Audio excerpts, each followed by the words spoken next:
I think the most important thing I'd like to leave you with is that I think we need to think about media differently than it's conventionally thought about across the political spectrum and among activists as well. A lot of my work has been about the very point I'm going to talk about for the next 10 minutes, is we have to understand that the nature of the media system and the nature of the journalism we have, it's not some sort of natural thing like a mountain range that just sort of happened and when we just discovered it. It's the result of policies. It's a political issue, what sort of media and journalism we have. Virtually the entirety of our media system has been created and or subsidized by government policies. And that point is not generally talked about. It's much, I think the people who dominate our media want you to think that they're the natural owners of media and it's their God-given right to control these companies and to control journalism. And there's no truth to that whatsoever.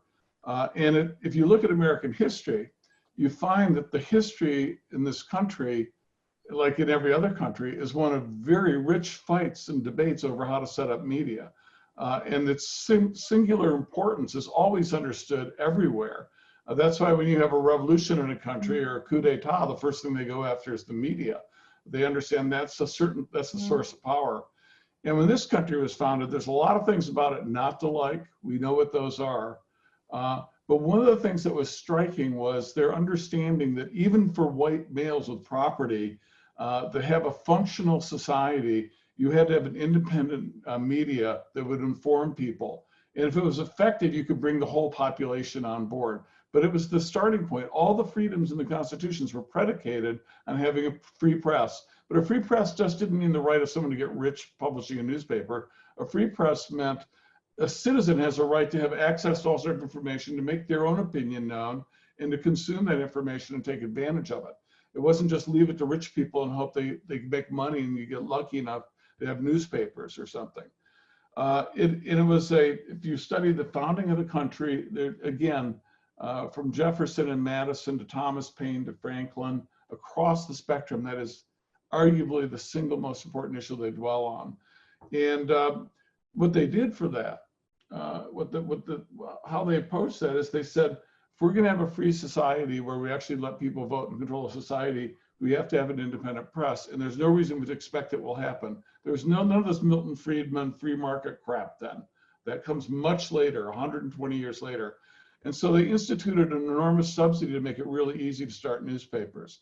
And that was the postal subsidy. Ironically, with all the attacks on the post office today, the post office is created primarily to speed up the development of a free press. Over 90% of the weighted traffic of the post office was newspapers. Virtually every American newspaper is delivered by the post office for the first 100 years of American history. And one of the great issues of the post office, for example, in New York, in the 19th century, it had 7-day delivery 2 or 3 times a day. Mostly it was delivering newspapers. That's what the post office did.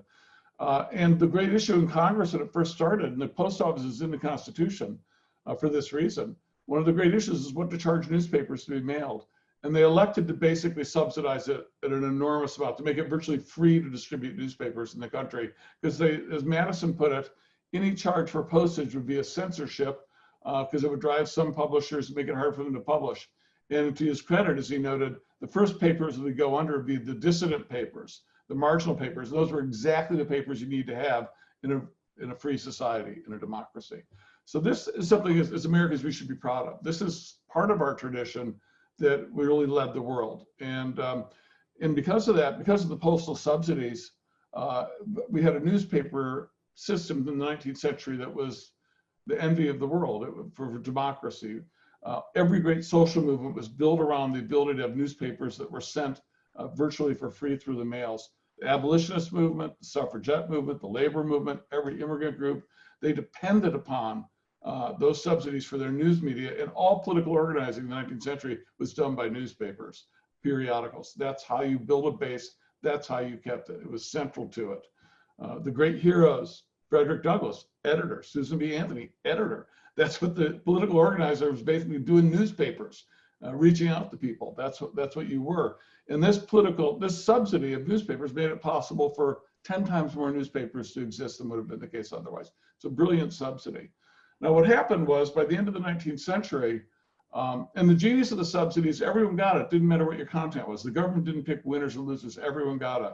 And when southern states tried to prohibit abolitionist papers from being distributed to the South, that was one of the things that mobilized northern support to go against the South or the Confederacy, to get the correct lingo, to go against the South. Because if these jackasses are trying to take our right to have a free press and a post office, these guys are really evil. This establishes they're not interested in self-government, freedom, or democracy.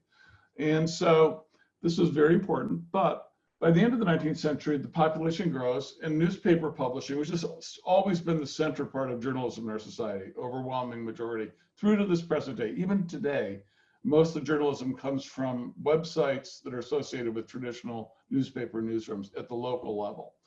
And by the 20th century, newspaper became extremely profitable. The postal subsidy was no longer important because you had newsstands in huge cities like New York with large populations. And they quickly became, pretty much except for the largest cities, pure monopolies. And in the largest city, duopolies or triopolies, vastly profitable. And the revenues came from advertising.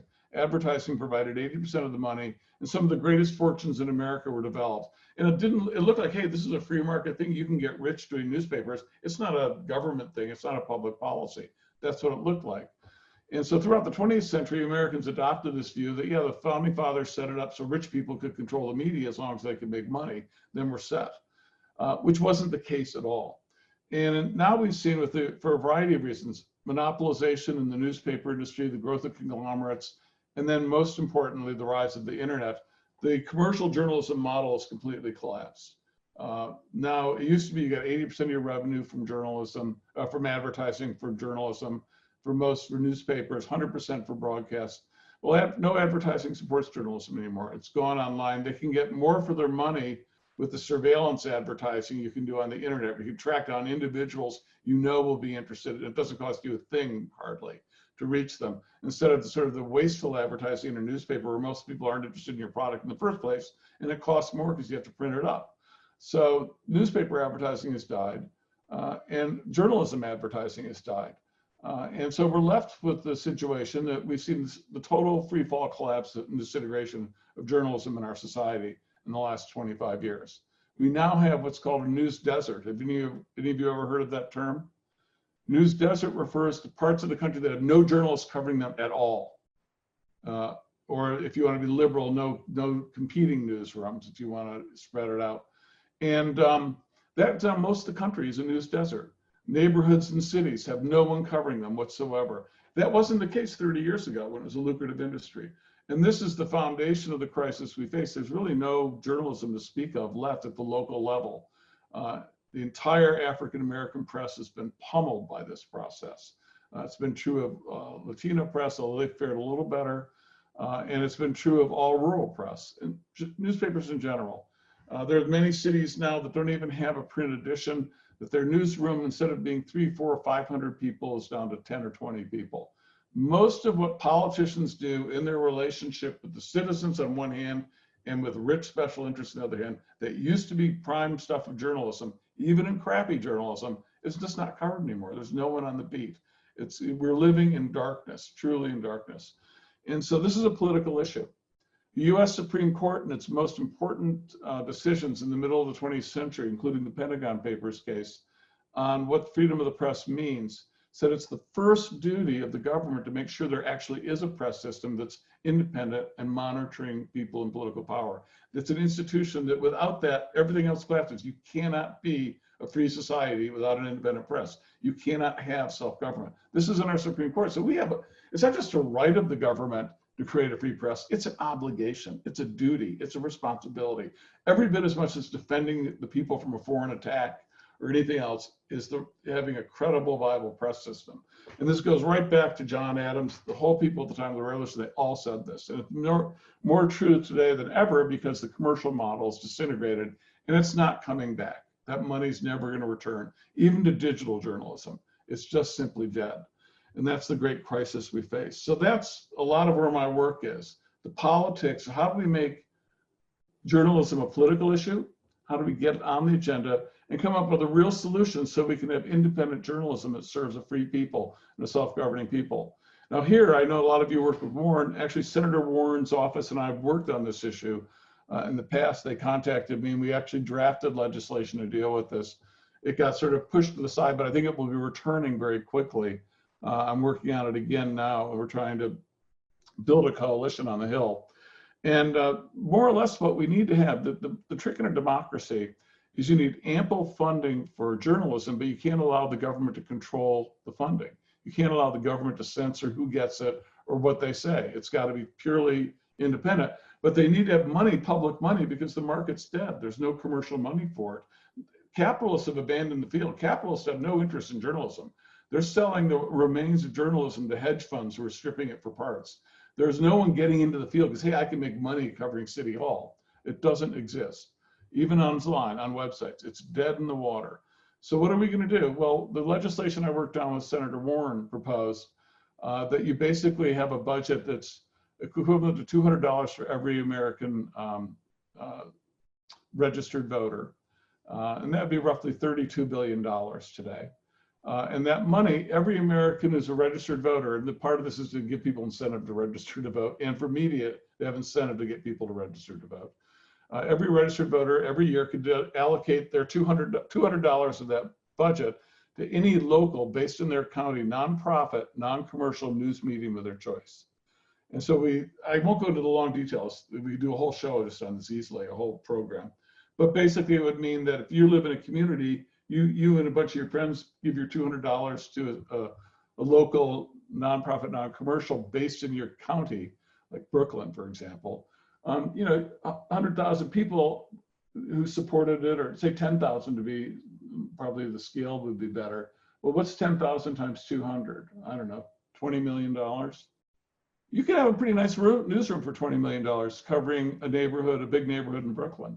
Or if you do a city, you get that sort of, you're talking about in large cities, New York City, probably in the 5 boroughs combined, would have a budget from this program over $1 billion or close to $1 billion that people would contest for. And it'd be an annual fight. They'd have to be non-commercial, non-profit. No, they wouldn't compete with commercial people.